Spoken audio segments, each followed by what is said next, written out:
ফুলবাড়িয়ার Phoenix road police headquarter শীর্ষ কর্মকর্তারা উদ্বিগ্ন, ঘামছেন। বিশেষ টেলিফোনের পাশেই বসে আছেন আইজিপি চৌধুরী আব্দুল্লাহ আল মামুন। 5ই আগস্ট দুপুরের দিকের কথা।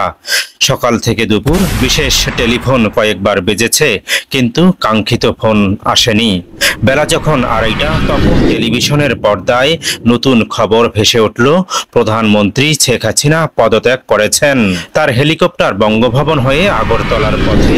অবাক বিস্ময়ে তাকিয়ে রইলেন আইজিপি, অতিরিক্ত আইজিপি কামরুল ইসলাম, মনিরুল ইসলাম, আতিকুল ইসলাম, ডিএমপি কমিশনার হাবিবুর রহমান, ডিএমপির অতিরিক্ত কমিশনার হারুনুর রশিদ ও প্রভাবশালী পুলিশ সুপার প্রলয় কুমার জোয়ারদার। তখন অফিসাররা বলাবলি করছিলেন, তিনি তো আমাদের বলে যেতে পারতেন, অথচ আমরা তার শেষ নির্দেশনার জন্য অপেক্ষা করছিলাম। রাস্তায় তখন লক্ষ লক্ষ মানুষ, ভয়ে কাঁপছেন এই অফিসাররা। কোন দিকে যাবেন, কিভাবে যাবেন? কারণ চারিদিকে তখন মানুষ আর মানুষ। ছাত্র জনতার প্রতিরোধের মিছিল রূপ নিয়েছে বিজয় মিছিলে।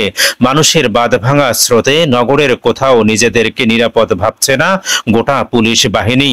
ইতিমধ্যে অনেক ঘটনাই ঘটে গেছে, তাই আইজিপি সিদ্ধান্ত নিলেন হেলিকপ্টার এনে সদর দপ্তর ত্যাগ করবেন। হেলিকপ্টার এলো, কাঙ্ক্ষিত অফিসারদের মধ্যে 2 জন ছাড়া বাকিরা হেলিকপ্টারে চড়ে তেজগাঁও বিমানবন্দরে চলে গেলেন।